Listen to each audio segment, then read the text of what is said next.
Good evening. This is the Eye of the Storm podcast for Sunday, April 3rd, 2022. And this evening, I am introducing the second part of the short series on the individual markets. Yesterday, I presented the long-term view, or the big picture, for the SPX and the NDX and their affiliate futures markets. And so I reviewed the cash markets in the S&P and in the NASDAQ 100. And this evening, I'm going to go over interest rates and how these continue to weave in with one another and really together are producing this longer term negative picture via a corrective phase in the equity markets and likely a protracted rise in yields on the Treasury notes and Treasury bonds, and as interest rates go up, but the Treasury bonds themselves and the Treasury notes will continue to decline in value. So how and where do I begin? I think a great deal of where we have come from. And it's interesting to take a look at that basically all of our Treasury notes, Treasury bonds have basically rallied in price where the yield declined to nearly zero. And I'm talking serious, as you can see, I put the date on May 4th in 2020, the 10-year note, the yield was 0.69%. That's where you could borrow 10-year money from our government at 0.69%. And so we wondered why the stock market went up. And then again, what we have now done or have done, what the bonds are doing, is they're beginning to react to the fact that the Fed has stated that they intend to raise interest rates seven times, quarter point, 7 different times in 2022. So essentially it's 1 3/4 points. That's what they're expecting. We're basically already there, basically. If we were at almost 0.75 and we put 175 on it, that's 250, bang, we're there. Okay, it's all been priced in, we're fine. And this is the part where I am saying, no way.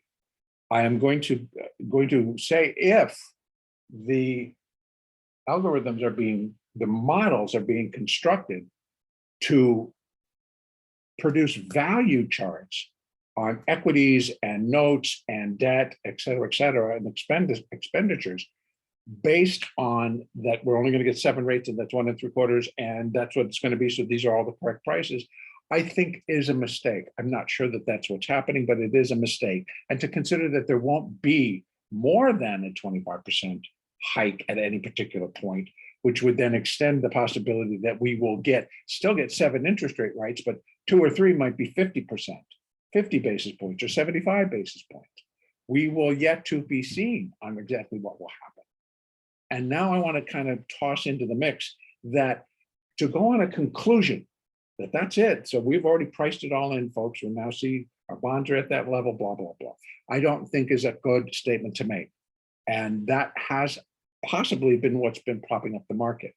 But I think when we take a look at inflation and what's causing inflation and what will continue to cause inflation, then we begin to understand that it's not possible yet to really understand what the fallout from going in and basically blowing up most of the major cities in the Ukraine, killing lots of people, spending hundreds of billions of dollars and rubles and whatever else who's supporting this effort here. And then what happens there when that kind of starts to come out?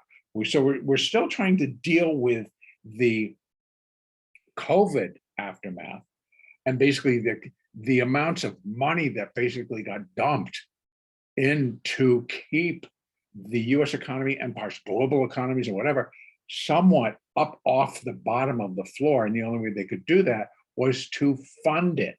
They had to fund the whole thing. So it was out printing trillions of dollars to get out to people to hopefully put it back into the economy, to keep the economy brewing along. Well, yes, many people fallen by the wayside, but it seems that in that respect, we're all still here and we're still able to go to the grocery store, et cetera, et cetera. But now that's beginning to get choked off. And why? Well, because of inflation. And I think that if we really just take a study on how the severity of inflation and just what is really going on creeps up on you and we don't really feel it until suddenly it's grouped together and suddenly you're realizing that, I could get by in a week with $100 and now I'm needing $250 because my food is costing me a whole lot more. It's costing me almost 100% more than it did a year ago. And or that gas, I don't know, but where you all live, but I live in San Francisco, California, and the gas prices are just a nudge under $6 a gallon. And that's for regular unleaded. And there are certain areas in California that are more beat off the path, off the beaten path, where gas prices are right now, I'm sure, somewhere's up of $9 to $10 a gallon. So yes, when you're beginning to look at, well, gee, I used to be able to fill my tank for $35, and it was $45. Now it's $55. And depending on where you live in the country, more or less. So add to that, it's costing more, at least in the state of California, for natural gas. So there's been a lot of turbulent areas around our globe that actually do affect how we live because we've become such a global economic group of folks. So I want to go over quickly. I want to talk about that, what's kind of going on and what's behind all of these different things. Now, I've just mentioned several that, I no longer really look at the CPI number. I mean, I do. Don't get me wrong. I'm there every time the CPI is going to be out. I'm there before the market opens. I'm going to watch it, etc. But then I'm a trader. So that's the purpose.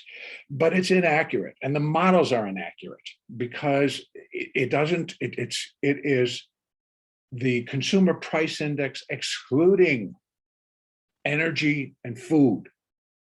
Oh, okay. So again, the big crisis that is now hitting in terms of the price of crude oil, which we've seen to go back to $130, and the high of my recent memory is about $146 a barrel. So we're sitting right there. And in fact, crude dipped back below par or $100 last Friday. But this whole concept of what's going on is just kind of it's out of hand. It's getting ridiculous. And I think that people are not really understanding it because it's not being presented correctly. And the second thing is that we're really being sold this package of, well, this is all temporary. Even the Fed basically telling us that it's temporary. The supply chain problems, well, they're temporary. So let's just kind of go step by step through here if we can. And we're trying to look at, it's like, what's actually happening. I understand that in most areas of our country that now that we seem to be out of COVID and we're on the rebound, et cetera, and that there's a lot of the lockdowns and the mask mandates, et cetera, and are being rescinded, and that the vaccines are working, the boosters are working, et cetera. And so that part seems to have taken a little bit of a sideline, but rents in our country have gone through the roof. They're hitting supposedly new records in many, many cities. The gas, oh my God, gas. And then of course, fuel to fly our jets, our commercial jets all over the world, that we have to realize that they're feeling it too. So this is going to have an effect on the economy. Meanwhile, we have the Ukraine. We have Russia's attempt to take it over. Now, of course, well, you see Russia's now pulling back and everything going to cool down, et cetera. Bull. Don't go on that unless you're really desperate for a bullish reason for the market to go up. But better find one that's better. Okay, so in the Ukraine, that situation on an economic thing, so in terms of what inflation comes creeping in, the price of food are going to go up even more. And why? Well, I have to tell you, let's just go over real quickly on what really we're kind of going through here. And when we talk about by exports for Ukraine, Ukraine is the #1 exporter of sunflower seed oil. Ukraine is #5 in wheat exports. Wheat, we feed the world. It's #3 in rapeseeds, which puts a lot of in the oils. It's #4 in barley, and it's #3 in corn. God bless it, our own breadbasket, right? We're probably still #1. But I challenge that. So when we take a look at that, that's what just comes out of the Ukraine, but that ain't coming anymore. So if we go back and we look, it's like, well, there have been some moments, I believe it was last week or the week before, that on the Chicago Board of Trade, wheat got the trading, the exchange, the daily limit was triggered from the opening, but not just in not once time or in one day, but 3 times. It was like closed, opened, no trading. Next day, open, up limit, no trading, until things could get calmed down.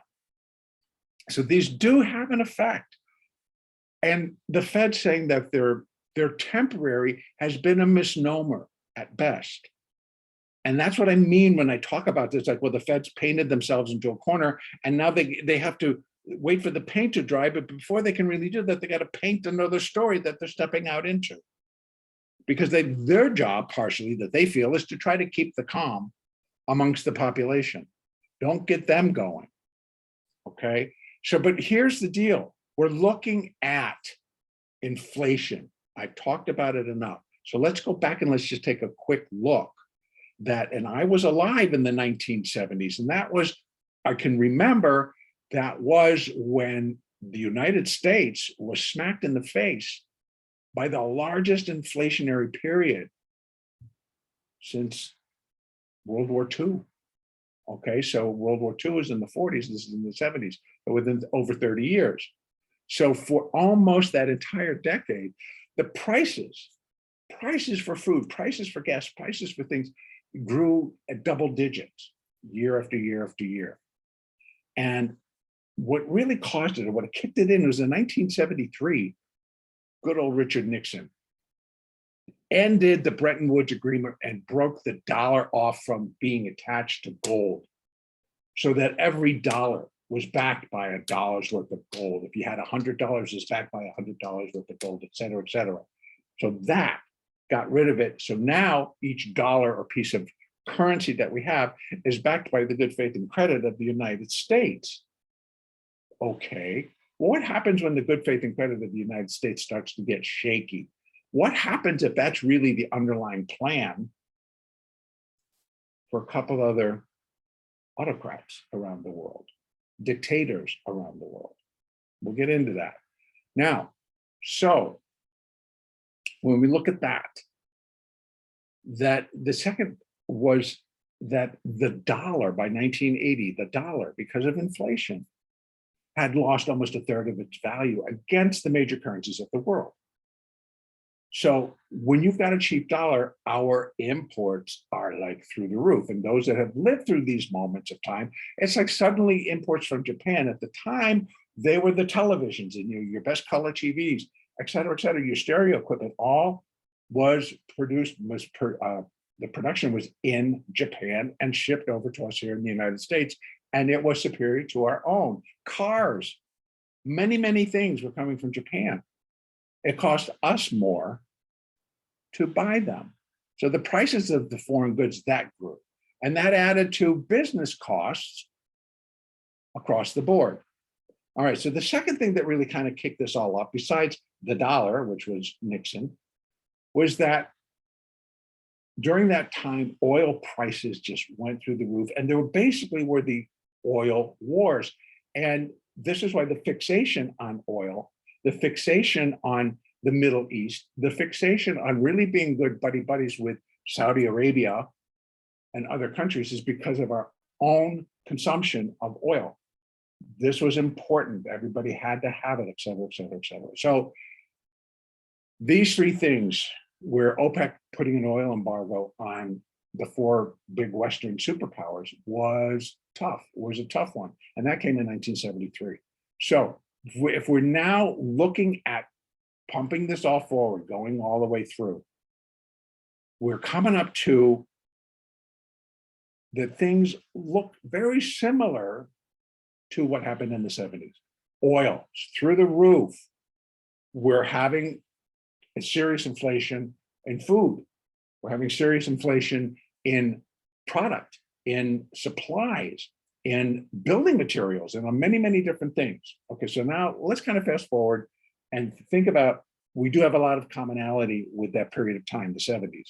If we have to rely on history to look at, well, what possibly could be going on? And I stress this because I think it's important to understand that we have to really look at history to know, are we repeating it? Because I tell you it's a fallacy, and don't believe anybody that tells you that human beings learn from their mistakes. I think that is such a huge lie.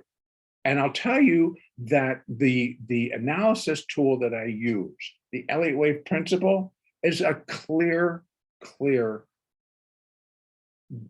is incongruent by man, and human beings do not learn from their mistakes. We are destined to repeat them over and over. That's what produces the Elliott waves. It's not all economic, it's what we as people, as human beings feel about it. It's our emotions that are going into these markets. It's our emotions that drive interest rates to where they go, because it's our demand for money. It's our ability to, to do different things. So let's jump now that we're now back up into 2020. And here we are confronting COVID, confronting a global pandemic. Well, the Fed printed not millions, but trillions of dollars. And we all know this because we all got our stimulus payments, right? And corporate stimulus was just buckets. We had to keep it all going. So the economy really was teetering on, what are we going to do? We're going to, a lot of changes have to happen, and God bless it, it did. And we did have the government that could do that because we didn't fall, we didn't go under. Okay, but it is inflationary, and the effect is not so much about that it was trillions of dollars, it's about how the money was deployed, how it was put out. So after, if we look at COVID's stimulus, was not a do-over of the post-2008 stimulus packages. In 2008, the Fed simply stashed money in banks to give liquidity and to kind of calm the markets. So, and most of it didn't make it into the economy, made it into the banks. And so inflation was very much under control. So what happened during COVID is that it's kind of just gotten really crazy. And we're moving into a period where that the money was not like 2008. This was given directly to the populace. This was given directly to corporations, billions of dollars, and they lined up to take it all. And whether it actually filtered back down to keep people on salary, to keep benefits going, well, we know the story. We saw how many people lose their jobs, but these corporations still got the money. Inflation, it went. And so all of this debt has now become extremely inflationary. And that is not such a good deal. So going back, so we have the situation in Ukraine and what that's having an effect on food prices. But also what's happening with Russia and all of the embargoes and everything else, not only in the Ukraine, but it's also affecting crops, fertilizers, agriculture commodities. And these things are kind of growing really quickly as problematic. And that, like I said, wheat going up to limit up, and corn and soybeans and oil, et cetera, going up as quickly as it can. So what we really start to see is that we listen to the Fed, and the Fed comes out and they're talking about bottlenecks. Well, the supply chain bottleneck. Now I'm going to tell you, I live in San Francisco, like many of you know. I happen to live up on a hill high enough that from my living room and kitchen windows, I can see San Francisco Bay, and I can see over to Oakland. And Oakland is a major port on the west coast of the United States for goods coming in from Asia. Major. Well, I can tell you that when I go and I look out my window, I see all of these container ships sitting in the bay, just parked, because they can't get in, they can't get offloaded, because once it gets offloaded, they can't get it out of the area fast enough to keep that whole gig going. Bring them in, load them up, send them out. And so that in itself has produced an extreme chip shortage. We all know about this. So we all know the plays that are going in advanced micro, et cetera, et cetera. So but the big one is building materials. So not only that all of this housing that's supposed to get built, it's like we're short of lumber, we're short of steel, we're short of all kinds of things. And what we're seeing that, look at the upticks that you're getting at Home Depot and Lowe's. It's incredible. If you look at this, if you're not doing any of it, well, then you're starting to wonder, well, what's going on? Because warehouses do seem that they're stocked and the ports are clogged. So it's higher prices because it's like supply and demand.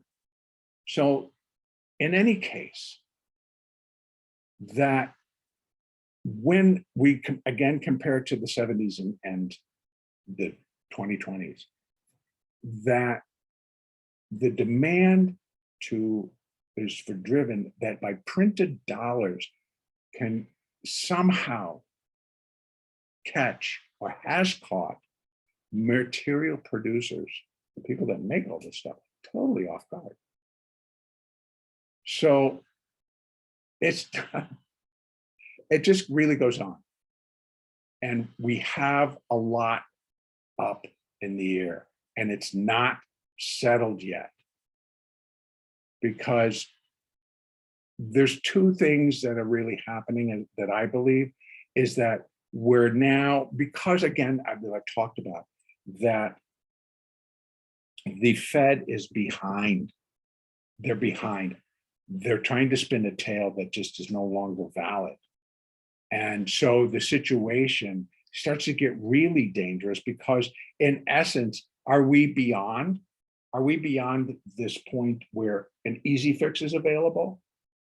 Or are we now heading towards this, where the inflation rampant, just chews up more of the middle guy and the big guys, but we'll feel it more because they'll charge more.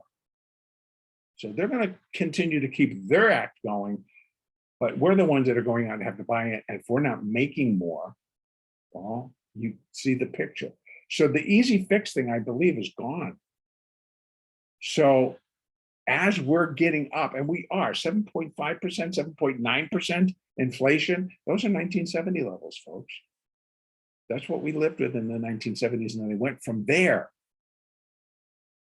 So when you're thinking about, well, gee, we're going to have a 25% or 25 basis point rate hike, and we'll do that about 7 times. Really? What's that doing for us, folks? Nothing. So if we compare it again to the Fed, then what we're looking at is that back in the 70s, it wasn't enough to raise the rates a couple of percentage points. And I kid you not, holding them over 10% for a few years didn't cut it. So let's just do it here. Let's do the math. In the 70s, as we got up closer to the 80s, there were many years where the interest rate was over 10%. And the inflation was still gripping, and the inflation was choking. And it was recessionary, and it was like a really bad time. Things were just like snoozeville, nothing moved. Okay, so then we got Paul Volcker. Now, many of you who know me believe that I know that Paul Volcker, I think it's a hero, not a popular guy. Not a popular guy at all. Why? Because he came in and basically said, okay, President Reagan, okay, governments, okay, everybody, you've just produced a really bad situation. And the only way out of it is to stop printing money and to stop lending it out cheaply. You cannot buy your way out of this problem. You can't print your way out of this problem. And that's kind of been what the United States has been trying to do. If we really take a look, that the interest rates, because of Volcker, shot up in the beginning of the 80s, shot up to 20% for Fed rates, or what the banks, what the federal government would lend to the AAA double A list of borrowers. That was what almost just a mind-blowing 20%. That's what they could get. So what do you think you or I, as just Joe average, what we were getting? It was it was pretty stunning, but it worked. It worked. And then interest rates began to come down over, gradually over years. But if you look at a chart of the yield from 1981 down to 2022, it's a straight line down. So we're basically going from, let's just say, like on the 10-year note, we're going from 15.5%. We went down to 0.75% for all intents and purposes, 0.5%. That's where the interest rates went to, from 15.5 down to 0.5. And now what we've gone from in less than 2 years is 2.5%. Okay. Well, it's not going to have too much of any effect. This is my belief that it's not going to happen. So we're going to continue to see interest rates drop. That suggests interest rates drop, excuse me. Interest rates go up, the price of the bonds will sink like a stone. This is the Treasury note, 10-year Treasury note.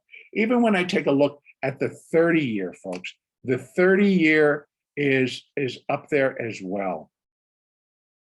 In that it's gone from these same astronomical levels for interest rates down to just unbelievable levels. So this is the 10-year note. I'm going to go over and take a look at. But let me just kind of wrap this up, putting that whole thing in together. So I'm going to let me walk this a little bit further. When we got up, because a lot of people want to compare 2008 to maybe what we're going through. It's a different situation because we've spent our way out of the problems that we had with COVID to the tune of trillions of dollars. We didn't limit where we were putting it. We didn't bail out General Motors. We didn't bail out different large companies because who they would have failed. But the one thing that I will add to all of this, please don't be misled in that, well, there are laws that would prevent those big banks from doing the same thing that they did. Not true. The big banks have now, doubled or tripled those types of positions. So it's all gone much, much higher. i.e., example, I keep using the March 18th equity / future / interest rate derivatives that expired in March the 18th, and that totaled 3.6 trillion. $3.6 trillion settled? No, changed hands. Did the money go somewhere? Is the money back in the market? Don't know, but think about it. These are derivatives. And when I pick up the next section of our large picture reviews, we're going to be talking about gold and silver. And that's a whole nother story. Think about the number of derivatives. Go check it out. And ahead of it, so I'm going to give you a little taste. But GLD and SLV, these are ETFs, plus the ones that BlackRock has, plus the ones that plus. All of the outstanding contracts to take physical gold or physical silver. That it needs to be put aside. Because supposedly all of these contracts for gold are backed by the physical product. Not true anymore. Not true. So it becomes very, very interesting as to what can happen. All right. So here is realizing that in 2008, the Fed really started, QE, quantitative easing. And so they started to print money to buy bonds back from the banks. And that is what kept everybody solvent. So, but like I've been talking about, along comes COVID, and you had a policy that just really was spend even more. So because we have to think that since the beginning of COVID, Congress has handed out $4.84 trillion. So the stakes are higher for all of this. And so I have to think that it's truly not a bottleneck. So to kind of wrap up that section, it's not a bottleneck. It's a Fed error. It's a central bank error. And really understanding the amounts that they're doing and thinking that was all going to be okay. I don't know, but I don't feel that this is going to end well. Now, I'm not saying that we're all going to go under, but I do think that there's other forces at hand. I do think that there is a big change coming, and it may be with regards to who has the AAA rating as far as government lending, in terms of we as a country sell dollars, so and that people buy them so that we can get things done, and they buy them in the way of bonds, and so they get an interest rate. And a lot of it for a long time, folks, a long time, the interest rates were really very low on humongous sums of money.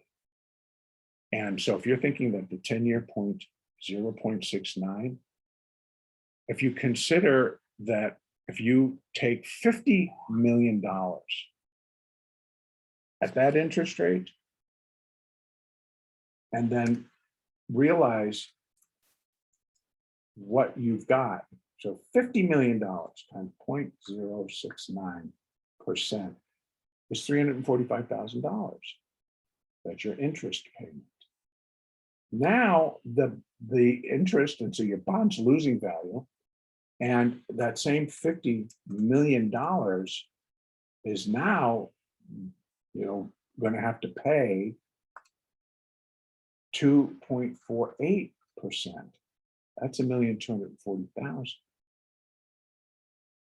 And that's only on 50 million. And we're talking they're passing out trillions. So the math doesn't work out.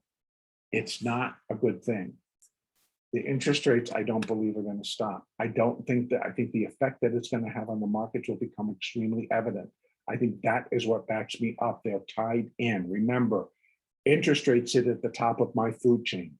Then is the dollar, bonds, etc. Then equity markets, then commodities, etc. But they're all floating down because of what is it costing me to do business, and what, to borrow money, and what is it to lend. Where are these equations? And how do they fit into a model? And when they get adjusted quickly, well, it produces a lot of ripples, and it's kind of like tsunamis that kind of wash over and then they recede. So if we take a look at the long time charts, I mean, even on this one, this goes back to 2003. Let me go down to, let me just do the 30-year. Let's just quickly, because I'm going to end up wrapping this up here. Now I'm talking a little bit too long. You can see this goes back to 96. It has been straight up.